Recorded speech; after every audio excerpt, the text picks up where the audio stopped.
we value very much the session where you provide us with the core of the material. What we're going to do is introduce our journals, introduce our criteria for our journals, and give you some idea where it's best to publish your article. So, as I mentioned, I'm going to begin to talk a little bit about the Journal of Urban History. Okay, this is the September 2021 issue of the Journal of Urban History. We're a little unusual in that we publish 6 times a year. Most journals publish 4 times or less. And that means if you submit an article and we accept it, it's going to be published a little quicker than some other journals in the field. The Journal of Urban History has a circulation of almost 11,000 subscribers. Many of those subscribers, of course, are libraries. Individual subscribers are considerably less. So you can be fairly certain that you can find a university or college library, and they would have issues of the Journal of Urban History online. So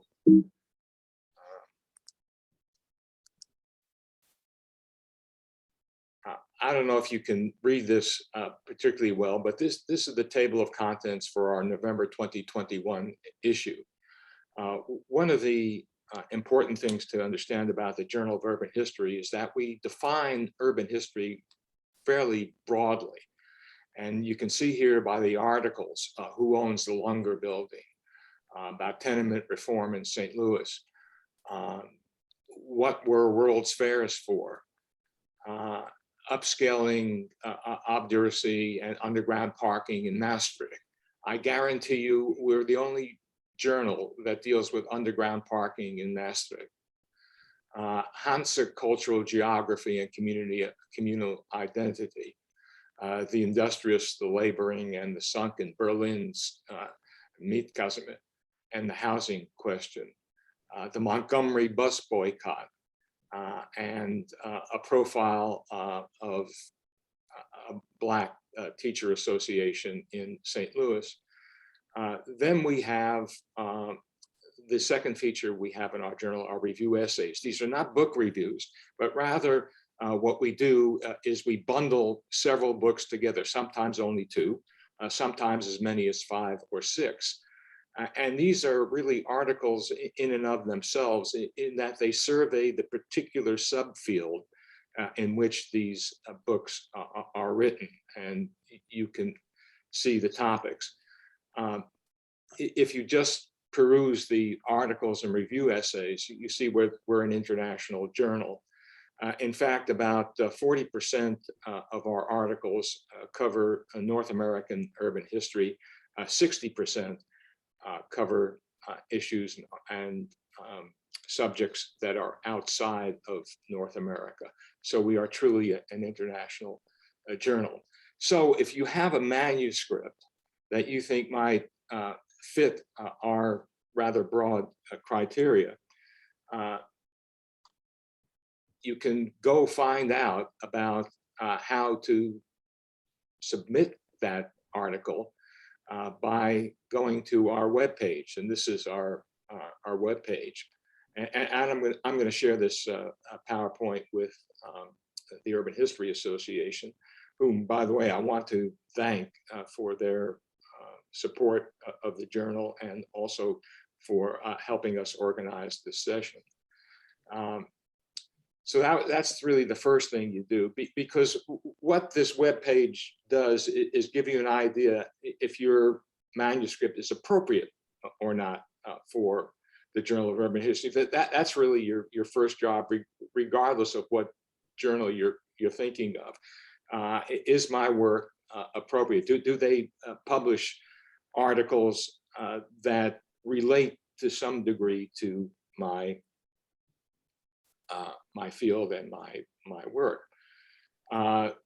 Secondly, submit the article to the Scholar One platform. We do this all online. There's no need to send manuscripts floating around the country or the world. It's all done electronically, and the website will give you a very specific tutorial on how to submit your article to Scholar One. I figured it out in about 20 minutes, which is the most rapid figuring that I've ever done on any type of electronic platform. But it will take you probably a minute to do that. Now, once you submit the article, what happens is that we send it out to reviewers, usually 2 to 3 reviewers.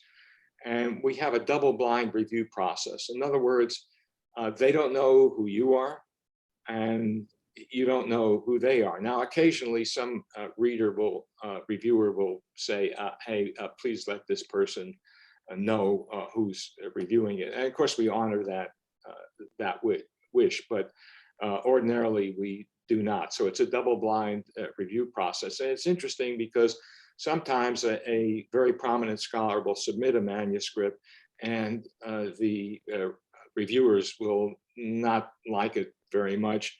And we've had graduate students who've submitted manuscripts that have elicited fantastic reviews. So I think this double-blind review process is excellent. Now, the most common judgment is revise and resubmit. Now, we get a lot of, we get about 170 to 180 submissions a year. And I would say about a quarter of those submissions, right off the bat, I can tell they're not suitable for the Journal of Urban History. So that actually forms a pretty large group, but we do not submit that article to reviewers. It would just be a waste of their time, which is why I mentioned go to the website first and see what articles we publish. So revise and resubmit, and the time period of the first evaluation, we like to keep to around 6 weeks. I know some journals, you submit pieces to them and it takes seemingly forever, 10, 12 months, and especially with the pandemic, it's been taking a little longer. But that's our target, and we send out reminders to readers if they do not submit their review in time. So the revision process, the time of the revision process is really up to you. We allow 1 year for the revision process to take place. If we do not receive a revision within that time period, and if you do resubmit the piece after that time, we start the review process all over again, because our field sometimes moves very quickly and new things come out and the parameters might have changed. So that's very time consuming on your part, and which is why it's a good idea if you get a revise and resubmit that you do it within that year. And we haven't had any difficulties with that. Now, of course, you want to know who will read your article and when. That's an important question for several reasons. One, if you are applying for a particular position, or if you are up for tenure and promotion, then where you publish is more important sometimes than if you publish. And the Journal of Urban History is a widely read journal. I can tell you that, and not because I've been sneaking around libraries and offices, but because there is an organization that measures impact factor. What the impact factor is that it measures the number of people who cite your article. And that's important because the more people who cite your article, the more important you become, the more important your work becomes. This service only lists the top 30 or 40 journals in a particular field. Now, it so happens the Journal of Urban History is listed in two separate categories, the History of Social Science and the Urban Studies category. These categories, as I said, have 30 or 40 journals that they list, which is well below the total number of journals. So just being listed is important. We're published by Sage Publications, Sage out in California, as is the Journal of Planning History. And Sage publishes about 600-700 journals. And the Journal of Urban History is consistently ranked in terms of circulation in the top 25 of this group. Who will read my article and when? Well, because we have a backlog of about 11, 12 months, and most journals do have a backlog, we have a feature called Publish Ahead of Print. And what that means is that once we accept your article, about 3 or 4 months later, the article will appear online. It will appear in print down the road. And because some departments, when they're looking at hiring or promotions, want the actual substantive article in print. And for some reason, they don't realize that we're in a different era, and publishing online is just pretty much the same thing. But in any case, your article will be posted within 3 or 4 months of acceptance. And that, I think, is an important process. Also, particularly for graduate students, also for junior scholars, how to get involved with the JUH. What I found is sometimes the best referees we have are young scholars, or at least scholars who are just starting out in the field, because they're really steeped in the historiography, in the urban literature, and they make great reviews. So so sending me an email, and you see my email address there, saying, hey, I'd like to, at some point, serve as a referee when an appropriate manuscript emerges. That's one way. A second way is to volunteer to write a review essay on a group of books that we obviously have not reviewed yet. And the third way, of course, is to submit your manuscript to the Journal of Urban History. Again, please hold your questions until we're finished. I will now turn it over to my colleague, Sonia Hirt, the editor of the Journal of Planning History.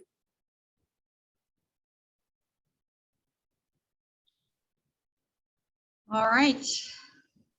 Well, thank you, David, for sharing your content. And actually, many of the things that I have to say are very similar to David. We also are a publication of Sage, so the reviewing process is pretty similar. So I do not have a PowerPoint, but I would like to focus on this aspect of the journal that actually are not repetitive with what David said, but many of the basic points that he brought up, including how to submit, obviously go to the website. Again, it's a Sage One Scholar journal, the double blind peer review, all these things apply to us as well. So we are, the society that we represent is the Society for American City and Regional Planning History, or often abbreviated, known as SACR, difficult to say. That I actually think is this is an important point to clarify. When we say American City and Regional Planning History, from the very conception of the journal, and the journal was founded by the former dean at the College of Design, University of Florida, Chris Silver. By the word American, we mean North and South America. So this is not just the United States. And beyond that, we actually do get papers from all around the world covering any geographic area you can imagine. And I have never turned down a journal article because it's not focused on the Americas. So this is a little bit of a misnomer that it says American City and Regional Planning History. If you have an article covering any part of the world that has to do with planning history, you absolutely are welcome to submit it. Just like David said, we take the term planning history. He talked about urban history in a relatively broad way, I think. Anything that has to do with the history of the built environment, regardless of era or geography, is welcome, obviously, as long as it's a good, well-written paper. We take articles that sometimes could easily have gone, for example, into a historic preservation journal, because that is part of planning or related to planning as well. We often take articles that are very close to landscape architecture, sometimes interior design, which is a little bit, we've had those as well. Very commonly architectural history-based journals. So we take planning history to be related to all these other fields. And I, again, never seen an article, I've never rejected or seen my co-editor. I had a co-editor, Nick Bloom, who stepped down last year.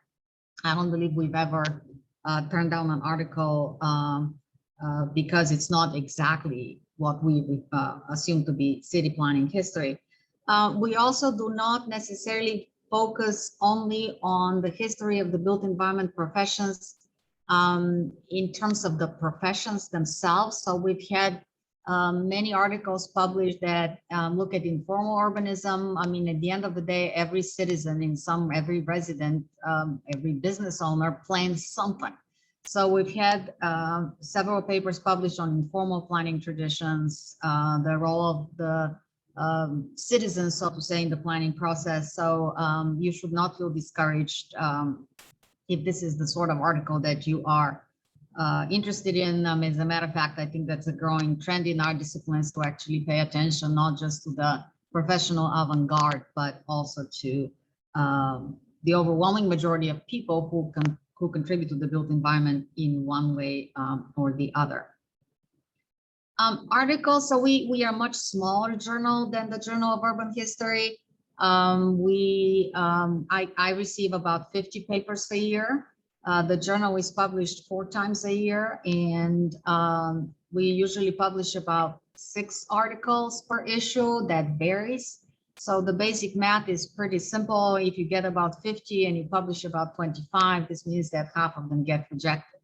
Just like David said, some of them I reject outright. And again, usually these I consider to be not a good fit for the journal. I haven't found, like I just said a little while ago, I haven't found people making an error so much substantively, like sending to a journal that does not belong. That the article does not belong. The ones that get rejected outright, this is the most common error. Seems, very obvious, but I'll say it anyway, are simply poorly written. Exceptionally interesting papers I've taken under my purview to actually edit word by word, but honestly, with 50 papers and all the other things I do, I can't really do that.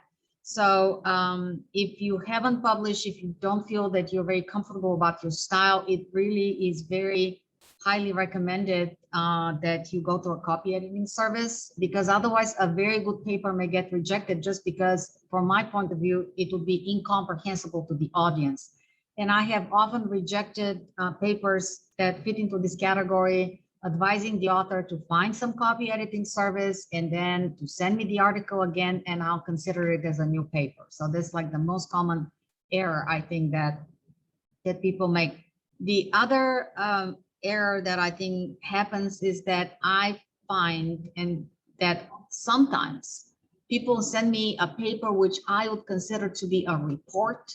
So the paper is very factually based, often based on primary sources, but I find it to be very descriptive. When Nick Bloom was co-editor, and when I carried on the torch by myself, Generally, we would like to see analytical articles. This is kind of a tip, it's not on our journal website. You have to be able to make some theory of history or history of theory. You have to speak about some lessons learned.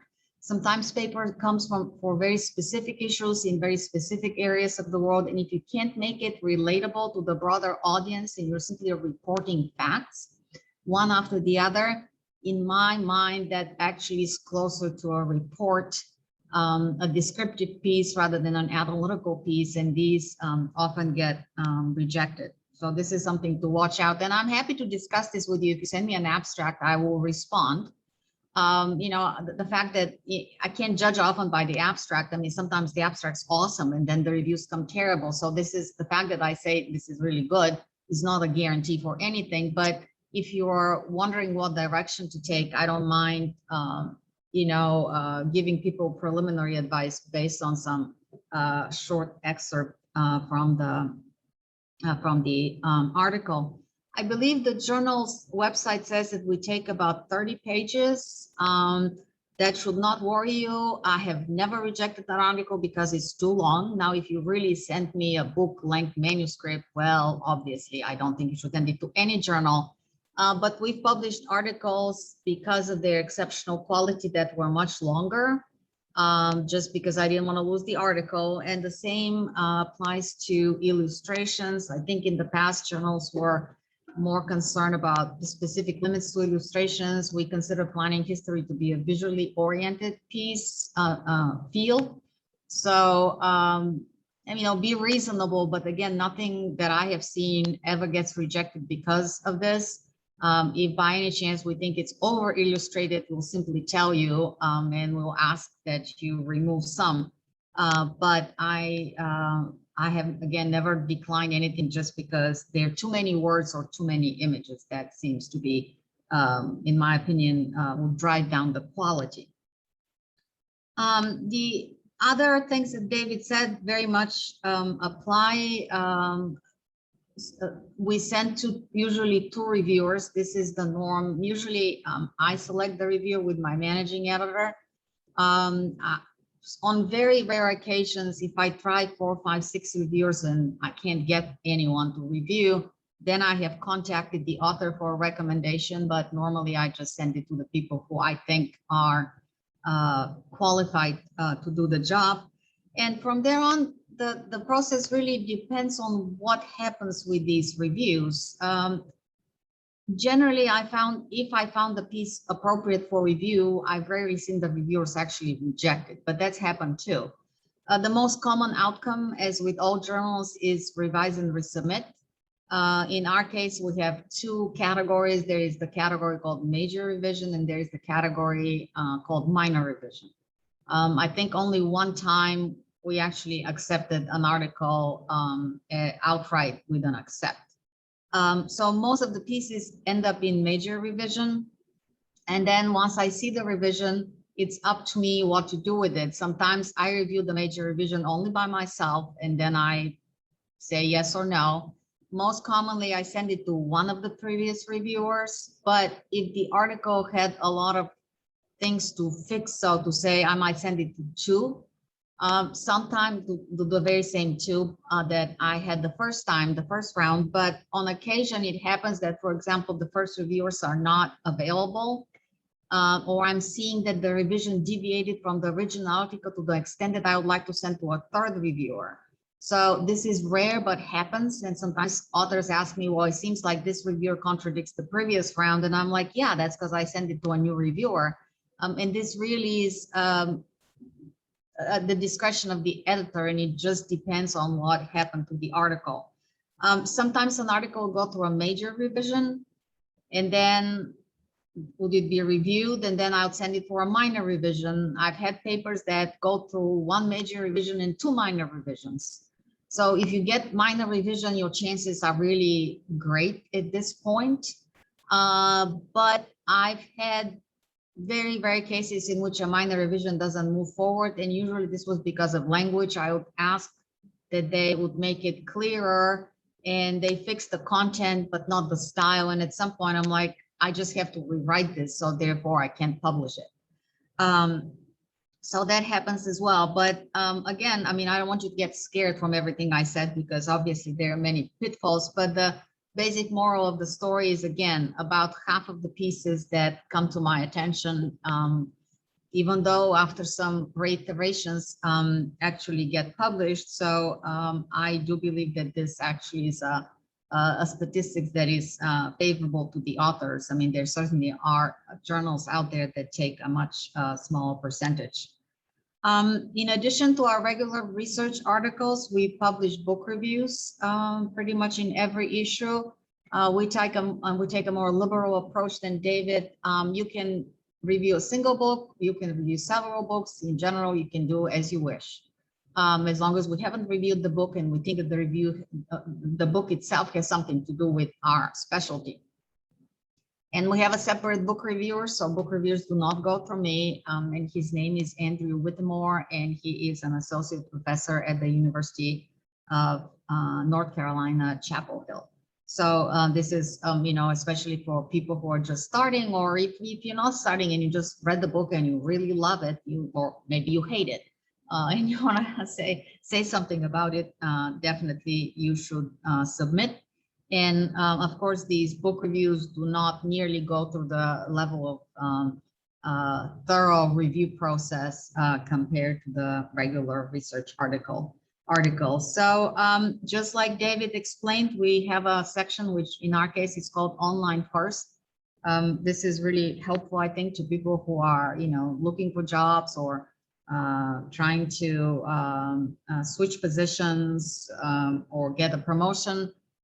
It takes about 3 or 4 months after accept for your article to appear online. And of course, the citations can begin to flow right away. So it's not like the old times when there was a year log before your article gets in print. And there is a year log for your article to get in print, but that does not mean that it's not already publicized. So that's generally what I think would be helpful. And I am happy to take all questions that you have regarding my journal or generally publishing based on my experience and to the best of my ability. So thank you all.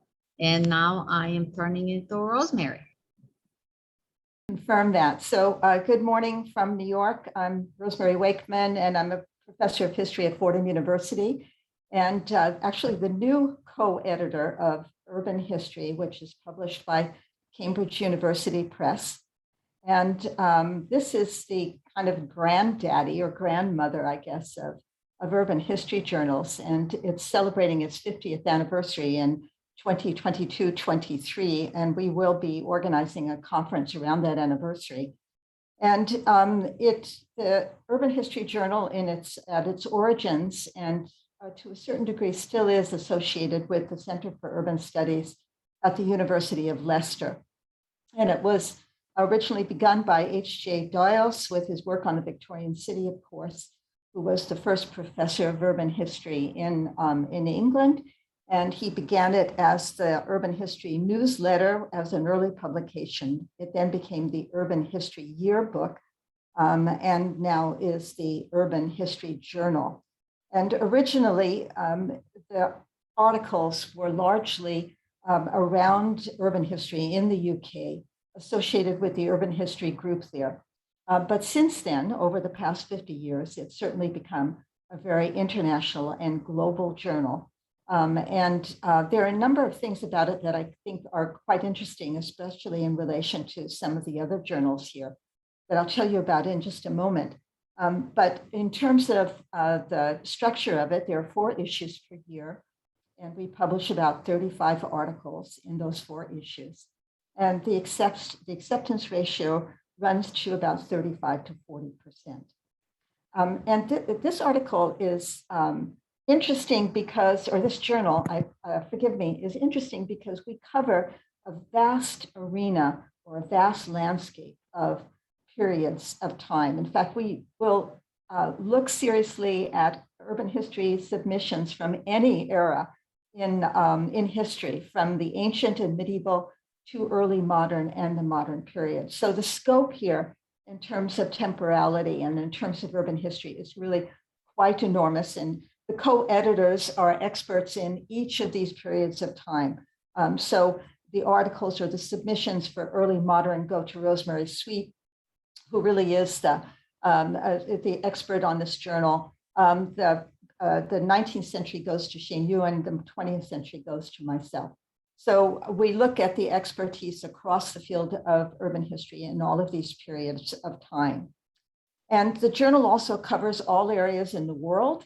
As I mentioned, it's moved far away from simply being a UK journal. We now have submissions on, increasing submissions actually, on China, on India, on Africa as well, in the Middle East. And so our geographic range is also quite large, although most of the authors of the articles come from what we'd call the first world, right? From Europe, the UK, and the United States, even if they're looking at Chinese cities in some way. There is an online bibliography, which is really quite extensive and comprehensive, that the journal offers online. There's also, as both Sonia and David mentioned, a first view option, so that articles do not have to wait necessarily for the entire process, and certainly for the print version, but they come up quite regularly on first view. And we also have open access as part of what takes place in the journal, and that is an option for everyone. We also have book reviews on a regular basis, as well as thesis reviews. And there is an editor specifically looking at both of those. So as a journal, it's quite extensive. It has a very large subscription, and it covers every period of history and all over the world. So the articles are really quite interesting that we receive. As I mentioned, just to give you an idea, just as from the latest articles or the latest number, we have an article on 19th century Ottawa in Canada. We have an article on medieval cities in the Baltic and North Sea. There's an article on swimming baths in Johannesburg in South Africa, articles on medieval cities in Hungary, wartime London, road naming in Shanghai. So it's really quite diverse, but we also encourage articles that are comparative or have a thematic focus on in some way, or deal with methodological or theoretical issues. So in other words, we're happy to publish an article on a particular city and a particular case study in a city, but we'd like it to represent a larger issue in urban history in some way or the next. It could be methodological or theoretical, or perhaps a basis of comparison, or the research is done from an interdisciplinary framework. So we're really looking for those kinds of articles that are going to contribute to the body of knowledge about urban history, as well as information specifically about that place. And I think that Sonia has also mentioned this. We're not looking necessarily for reports on archival research. We're looking for articles that are going to bring an innovative perspective on urban history in one of these many places, in one of these many eras. I guess I'll put it this way.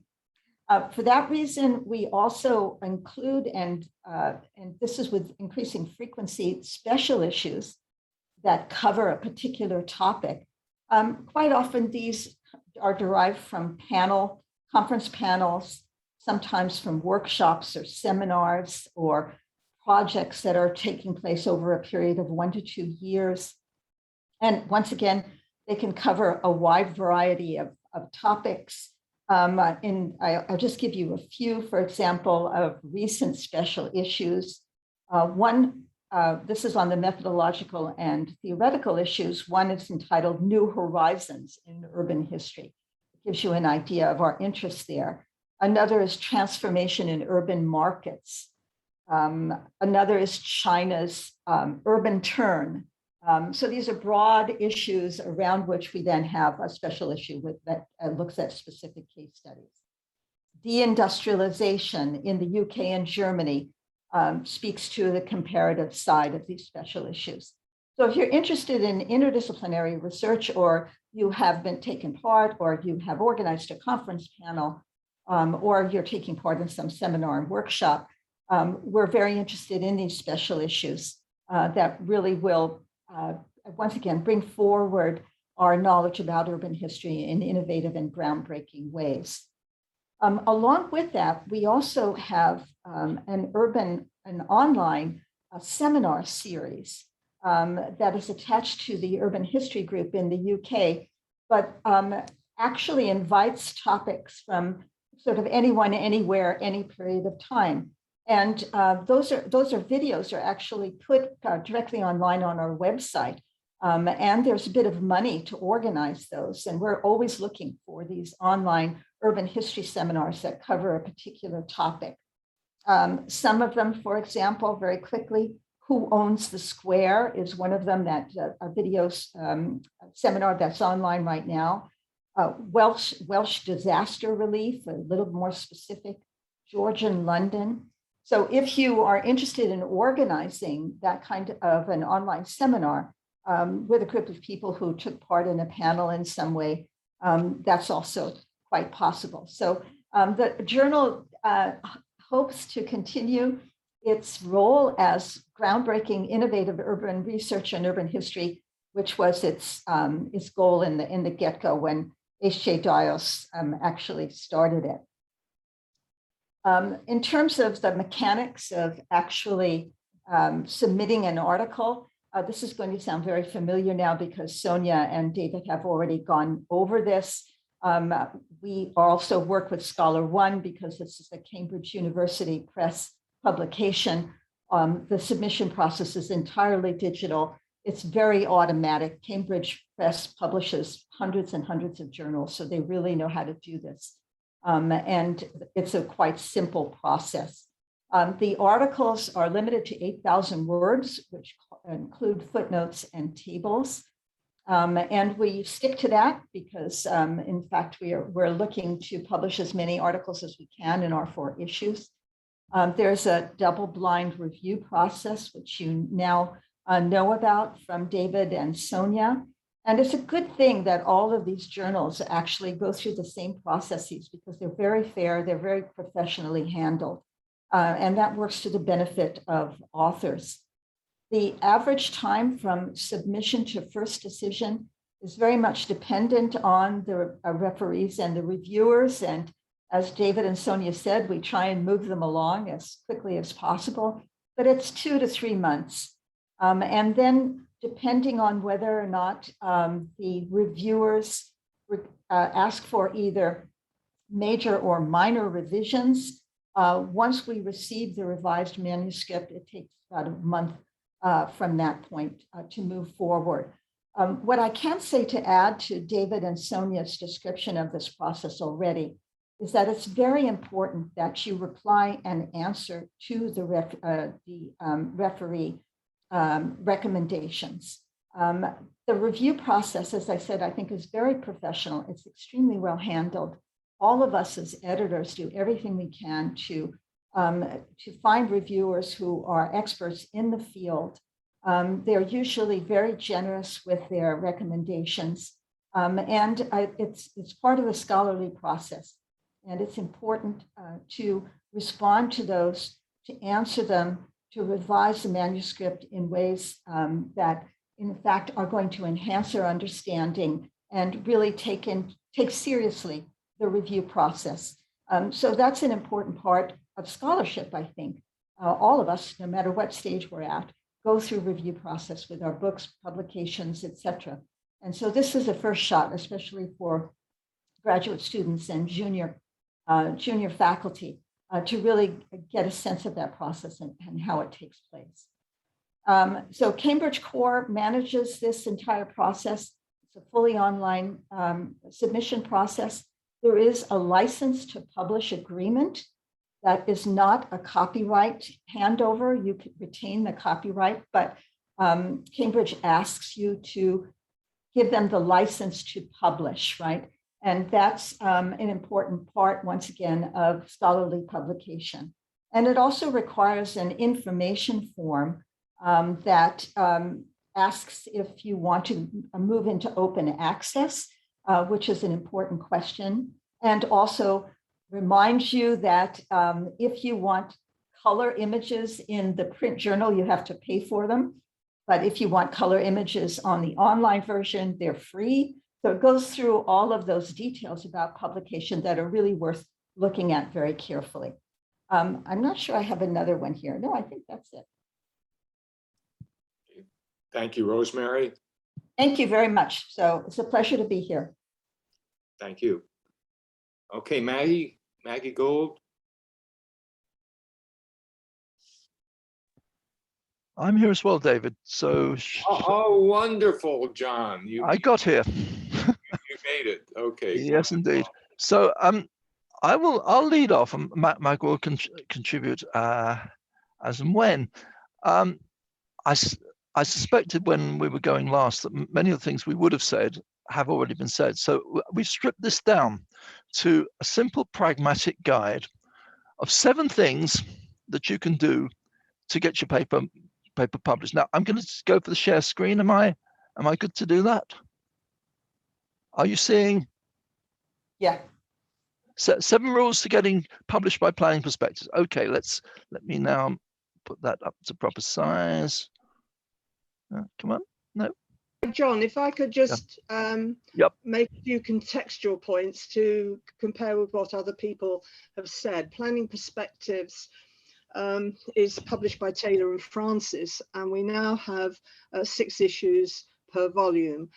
We've just moved recently from 4 a year to 6, which was partly because we had rather a high backlog like our fellow journals, and we've made a little dent into that, but John's probably got the actual figures. We're on our 36th volume, so that gives you an idea of how long we've been going. And originally it was linked with the Centre for Urban and Regional Studies in Birmingham, but like Urban History, it's moved on from that quite significantly since there to a much more international remit. So I'll hand back to you now, John. Thank you. That's good context. I'll take you through these in a fairly rapid gait, and then we can come back to those which are necessary to fill out more. 7 simple rules by which you can help yourself enormously to get published. The first one is simple. Do your homework.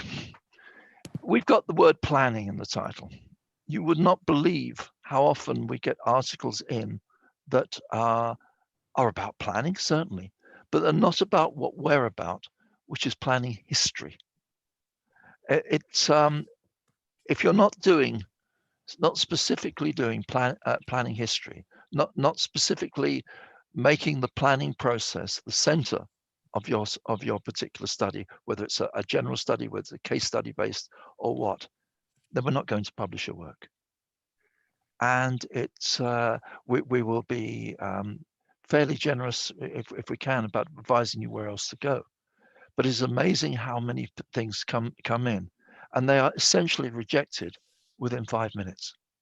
And that's such a shame. So if you're not doing planning history, we are not the journal for you. Secondly, plan length. Now, the others that I've picked up are specifying the sort of lengths that they're looking for.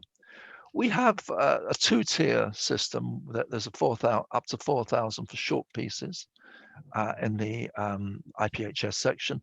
But most papers that come in are original papers, which should be no more than 10,000 words. We have an annual page allowance from our publisher, and if you go way over that, then you're eroding the amount of other things we could do. So if you submit 17,500 words with 30 illustrations, at best, you're going to be asked for a thorough rewrite. So it makes sense, if you're going to be dealing with us, to try and stick to 10,000 words or so in the first place. Illustrations are a gray area, and we'll come back to those in a minute, because that's the subject of a different slide. So the plan length is important. The third one, has your article got clear aims? Can you actually say what you're doing in a sentence? It does sound the most easy thing in the world if you haven't got clear aims. It is amazing how many times we get papers in which it is very difficult to know what they are actually about.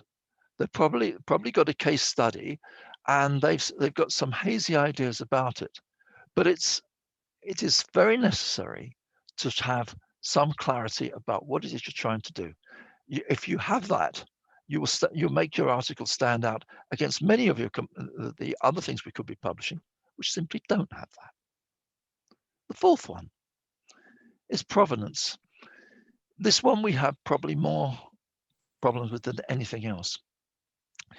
When you give things to referees, and my colleagues have talked about the importance of the refereeing process, one of the most obvious things they will come back with is, does this article represent the state of the art in the particular niche in which it's representing?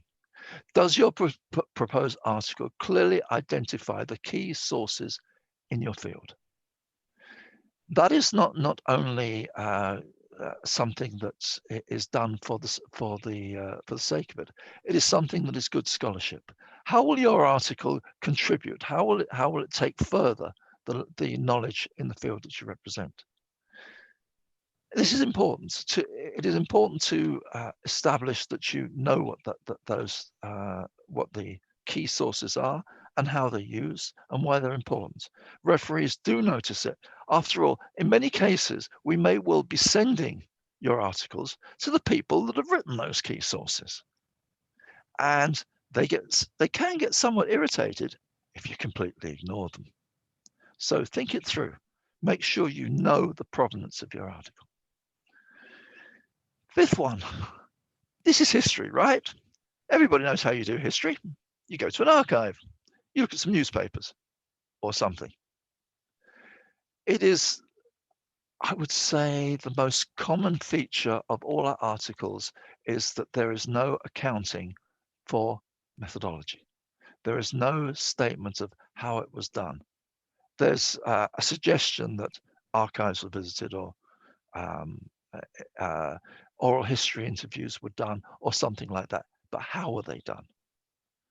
And it's more than just following the form.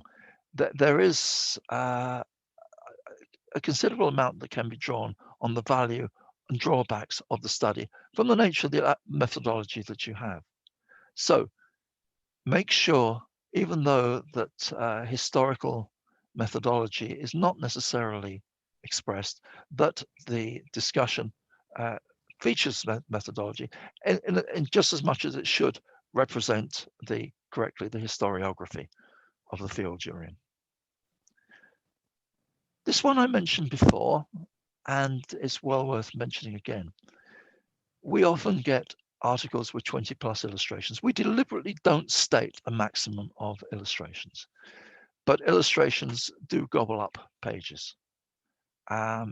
If we had a 10,000 word paper with 20 illustrations, it will increase probably the size of the paper by about 50% if the illustrations are rendered at a size which makes them possible to read.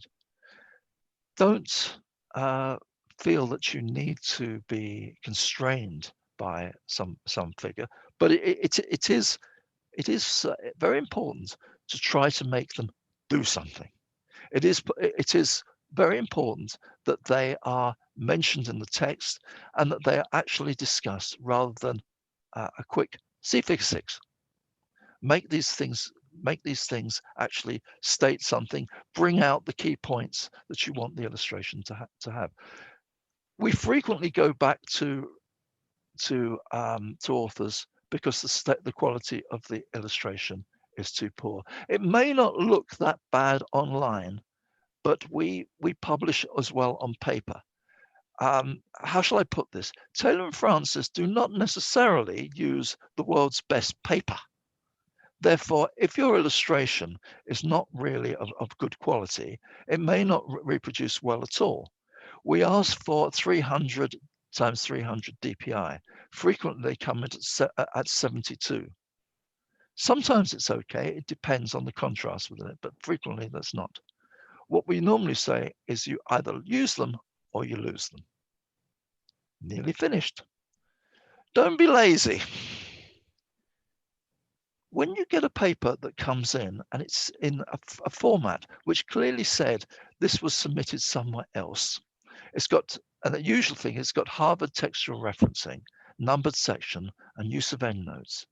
It is quite likely that it has been submitted somewhere else and rejected by someone else. So if you send, if you have been rejected by someone else, for goodness sake, just take the time and trouble to rejig your thing, put it into our house format. We'll send it back to you anyway at the start. So it only wastes time if you don't. But it also helps to remove our suspicions that anything that isn't in our specifications has gone through someone else's process first, and leads to an even harder look at the paper when it comes in to make sure it's worth sending out to referees in the first place. So I haven't been dealing here with the content of planning history, and I haven't been dealing here with what it is we're looking for specifically in content terms. This is simply a stripped down guide to some simple rules as you should follow. And in short, read the notes for contributors and follow them to the letter. We have an advert in the UK, which probably doesn't translate elsewhere. And it says, it does what it says on the tin. Right. You've got the notes for contributors, follow them to the letter, follow what's on the tin. It's always worthwhile studying recent issues of the journal as a guide to style, and also what's topical. Particularly, editors particularly like you to make some recognition that the journal has published things on this before, and that there is an ongoing dialogue which can be latched onto. And finally, do remember that we're here to help you if you'd like to make a preliminary inquiry. It is a very good idea to do so. People do this quite often, and it helps that they ask, firstly, would we be interested in this? They're going to do this and that. They may have an early draft that they've got, which we can comment on. They may simply have an idea for things. We also, and I've heard the word theme issues mentioned, we're also open to theme issues, and we have a number in prospect at the moment, which are being developed. And they started off with simple inquiries of, would we be interested? Here's a short abstract of what we're proposing. So those are my very simple 7-point guide to things. Maggie, is there anything that from that we ought to reiterate or say more about? You mentioned the two types of article, the 10,000 word and the 4,000 word.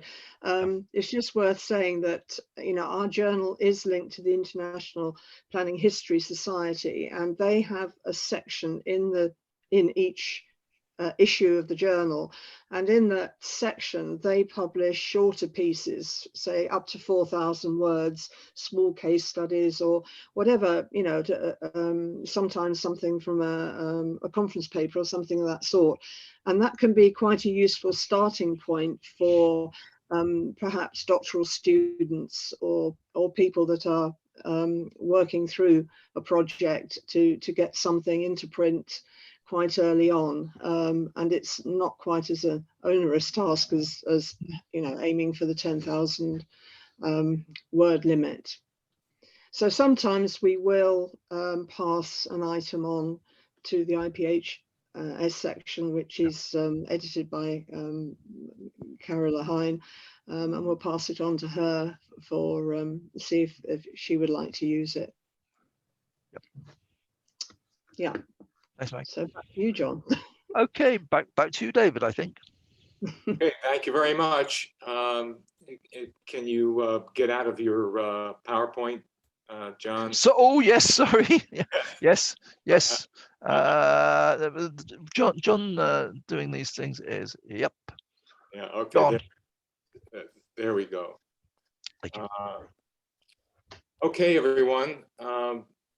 We'll now have questions, comments from the audience. If you would, please direct your question to the particular editor, or if you have a general question, we will respond individually to your general question.